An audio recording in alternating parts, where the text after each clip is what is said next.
আসসালামু আলাইকুম। সাপ্তাহিক চাকরি সংবাদে আপনাদেরকে স্বাগত। এ সপ্তাহে কি চাকরি নিয়োগ বিজ্ঞপ্তি রয়েছে সেই সম্পর্কে বিস্তারিত তথ্য এই ভিডিওটির মাধ্যমে জেনে নিতে পারবেন। কোন পদে কতজন লোক নেওয়া হবে সেই সম্পর্কেও বিস্তারিত জেনে নিতে পারবেন। সুপ্রিয় চাকরি প্রত্যাশী ভাই বোনেরা, আপনারা ধৈর্য সহকারে পুরো এই ভিডিওটি দেখে নেবেন। এ সপ্তাহে কি চাকরি নিয়োগ বিজ্ঞপ্তিগুলো রয়েছে। এ সপ্তাহে অনেকগুলো সরকারি চাকরি নিয়োগ বিজ্ঞপ্তি রয়েছে। এর মধ্যে রয়েছে জীবন বীমা কর্পোরেশনের, এখানে পদ সংখ্যা রয়েছে 540টি। এটি নিয়োগ বিজ্ঞপ্তির শেষ পর্যায়ে চলে এসেছে। ইতিপূর্বে যারা আবেদন করেছেন তাদের আর আবেদন করার প্রয়োজন নেই, যারা এখন আবেদন করেননি তারা আবেদন। অপরদিকে রয়েছে ফায়ার সার্ভিস ও ডিফেন্স অধিদপ্তর, এখানে পদ সংখ্যা রয়েছে 162টি। চট্টগ্রাম সিটি কর্পোরেশন, এখানে নিয়োগ বিজ্ঞপ্তি প্রকাশিত হয়েছে, পদ সংখ্যা রয়েছে 123টি।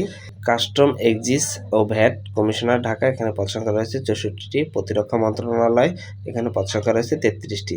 বাংলাদেশ বিমান বাহিনী থেকে একটি কোর্স সম্পূর্ণ করার জন্য আপনাদের নিয়োগ বিজ্ঞপ্তি প্রকাশিত হয়েছে, এটি ভালোভাবে দেখে আপনারা আবেদন করে নেবেন। রয়েছে কৃষি তথ্য সার্ভিস, এখানে পদ সংখ্যা রয়েছে 10টি। নদী গবেষণা ইনস্টিটিউট, এখানে পদ সংখ্যা রয়েছে 15টি। TMSF এর চাকরি, এখানে পদ সংখ্যা রয়েছে 44টি। জেলা প্রশাসক পঞ্চগড়, এখানে পদ সংখ্যা রয়েছে 46টি। সিভিল সার্জন কার্যালয় ফেনী, এখানে পদ সংখ্যা রয়েছে 115 জন। ন্যাশনাল ইনস্টিটিউট থেকে নিয়োগ বিজ্ঞপ্তি প্রকাশিত হয়েছে, এখানে পদ সংখ্যা রয়েছে 23 জন। এছাড়া রয়েছে সিভিল সার্জন কার্যালয় নাটোর, এখানে পদ সংখ্যা রয়েছে 96 জন। অপরদিকে রয়েছে সুনামগঞ্জ বিজ্ঞান প্রযুক্তি বিশ্ববিদ্যালয়, এখানে পদ সংখ্যা রয়েছে 26 জন। জেলা প্রশাসক রাজবাড়ী, পদ সংখ্যা রয়েছে 11 জন।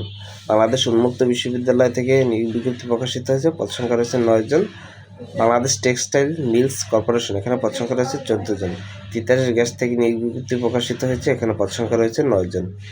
ইসলামী আরবি বিশ্ববিদ্যালয়, এখানে পদ সংখ্যা রয়েছে 51 জন। বাংলাদেশ মেরিটাইমস ইউনিভার্সিটি, এখানে পদ সংখ্যা রয়েছে 20 জন। চট্টগ্রাম বিশ্ববিদ্যালয় থেকে এখানে নিয়োগ বিজ্ঞপ্তি প্রকাশিত হয়েছে, এখানে পদ সংখ্যা রয়েছে 9 জন। স্বাস্থ্য ও পরিবার কল্যাণ মন্ত্রণালয় থেকে নিয়োগ বিজ্ঞপ্তি প্রকাশিত হয়েছে, এখানে পদ সংখ্যা রয়েছে 2 জন। যশোর বিজ্ঞান ও প্রযুক্তি বিশ্ববিদ্যালয় থেকে নিয়োগ বিজ্ঞপ্তি প্রকাশিত হয়েছে, এখানে পদ সংখ্যা রয়েছে 43 জন।